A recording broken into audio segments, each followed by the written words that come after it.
नमस्कार मित्रांनो, आमच्या चॅनलवर नवीन असाल तर चॅनलला नक्की सबस्क्राईब करा, म्हणजे तुम्हाला मालिकेचे नवनवीन एपिसोड सर्वात अगोदर पाहायला मिळतील. तर तुला शिकवीन चांगलाच धडा या मालिकेमध्ये काय घडलं ते आपण बघणार आहोत. इकडे अधिपती अक्षराच्या घरी आलेला असतो. तर तिथे इरा असते. इरा अधिपतीला चाय पाणी देते आणि इरा अधिपतीला अक्षराबद्दल भडकवत असते. इकडे अक्षरा अधिपतीच्या घरी आलेली असते. तर तिथे दुर्गी आणि भुवनेश्वरी असतात, कारण की बाबा आणि आजी हे बाहेर गेलेले असतात. ते भुवनेश्वरीच्या कारस्थानामुळे बाहेर गेलेले असतात, कारण की तिनेच त्यांना बाहेर जाण्यास भाग पाडलेलं असतं. तर इकडे इरा अधिपतीला बोलते, ताई घरात नाही आहे. ताई तिच्या अमेरिकन मित्रासोबत बाहेर गेलेली आहे, कारण की तो जेव्हापासून आलेला आहे तेव्हापासून ती बाहेरच जात आहे आणि तिला तुमची कधीच आठवण आलेली नाही आहे. आणि ती तिच्या मित्रासोबत खूप खुश आहे, कारण की ते जेव्हा कॉलेजमध्ये होते तेव्हा सोबत राहत होते. तर त्यांचे मित्र त्यांना म्हणत होते, तुम्ही मेड फॉर इच अदर आहात. त्यांना ताईला तुम्ही कधीच आवडलेले नाही आहे. ताईला तुम्ही अडाणी होते ना, अडाणीच राहिले असं तिचं म्हणणं आहे.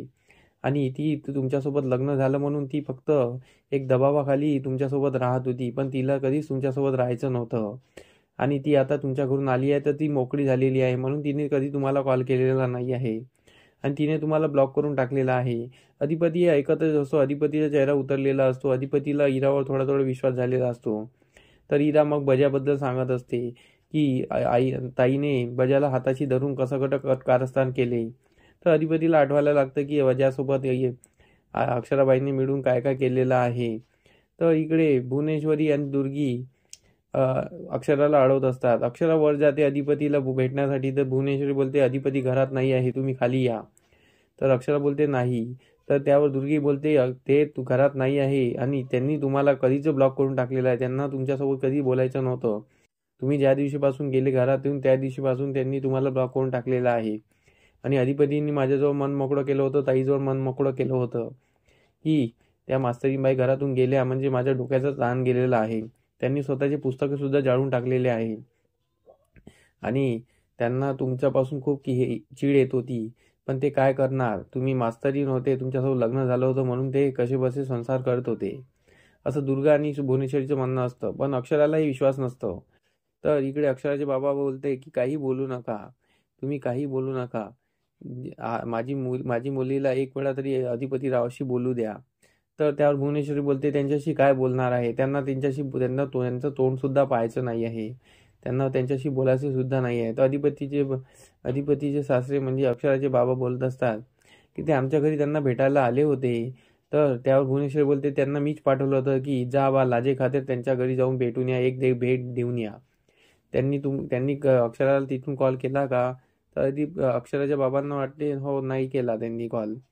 तर त्यांना आम्हीच पाठवलं होतं आणि ते स्वेटर द्यायला पण आम्हीच पाठवलं होतं, कारण की त्यांचं म्हणणं होतं की त्या स्वेटरसाठी थंडीचे दिवस आहे तर घरी परत यायला नको म्हणून त्यांनी स्वेटर आणून दिलं होतं. त्यांचं इच्छा काही नव्हती. तर अक्षराला त्या गोष्टीवर काही विश्वास नसतो. पण या दोघी अक्षराला अधिपतीबद्दल भडकवत असतात आणि ते अक्षराची लायकी दाखवत असतात. इकडे इरा तेच काम करत असते. अधिपतीला अक्षराबद्दल वाईट वाईट सांगत असते आणि अक्षराने कसं कारस्थान केले, तुमच्या घरात आली, अक्षराला कसं भुवनेश्वरी मॅडमला घराच्या बाहेर काढायचं होतं. त्यांचा एकच एम होता की भुवनेश्वरीला घराच्या बाहेर काढायचं. अधिपतीला ते आठवायला लागतं. अधिपतीला इरावर विश्वास व्हायला लागतो.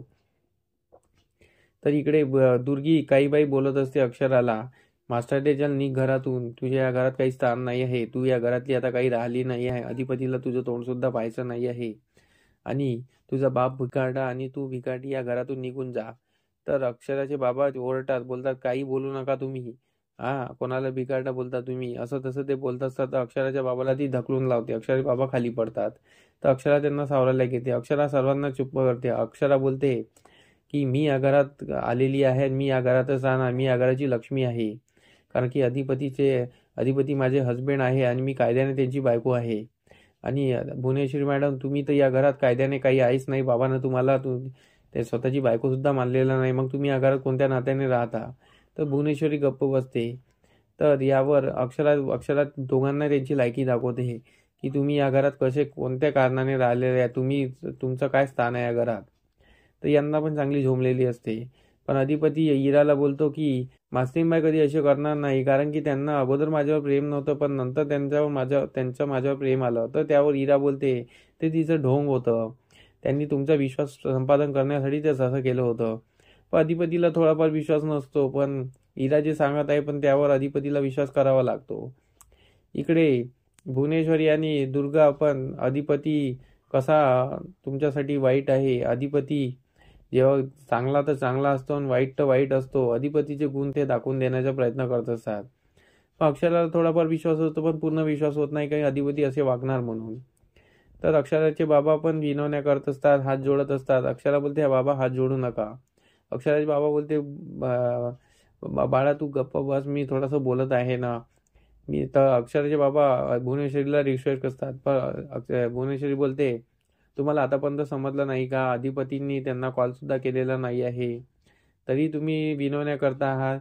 तुम्ही जा बरे या घरातून, आता सणासुदीचा दिवस आहे आणि आता काही तमाशा घालू नका. अक्षराला जायला तयार नसते. अक्षराला बोलते, मी या घरातच राहणार, कारण की मी त्यांची बायको आहे आणि मी अधिपतीशी बोलल्याशिवाय जाणार नाही, असं तिचं मत असतं. तर अक्षराचं मत ऐकून ह्या दोघी तिला घालवायलाच लागलेल्या असतात. ती दुर्गी तर खूप चंचल बोलत असते, खूप काही तिला बोलत असते, पण अक्षरा आपल्या मतावर ठाम असते आणि अक्षरा त्यांची बोलती बंद करत असते. आता समोरील भागात हे पाहणं रंजक ठरणार आहे की इराने अधिपतीला काही सांगून अधिपतीच्या मनात अक्षराबद्दल भरवलेलं असतं. तर इकडे अक्षरा घरातून बाहेर जाते का, भुवनेश्वरीच्या हाकलल्याने घरातून बाहेर जाते का, की अधिपती आणि अक्षराची चुकाबुक परत होते आणि त्यांचे ते दोघंही वेगळं व्हायचं डिसिजन घेतात, हे आपल्याला समोरील भागात कळणारच आहे. समोरील एपिसोड खूप इंटरेस्टिंग असणार आहे. मंडळी, तुम्हाला आमचा व्हिडिओ कसा वाटला हे आम्हाला कमेंटद्वारे नक्की कळवा, तेव्हा आम्ही तुमच्या प्रतिसादाला उत्तर नक्की देऊ. आणि आमचे व्हिडिओ बघत राहा. आमचा व्हिडिओ किती छान वाटतो हे आम्हाला कमेंटमध्ये नक्की सांगा. धन्यवाद.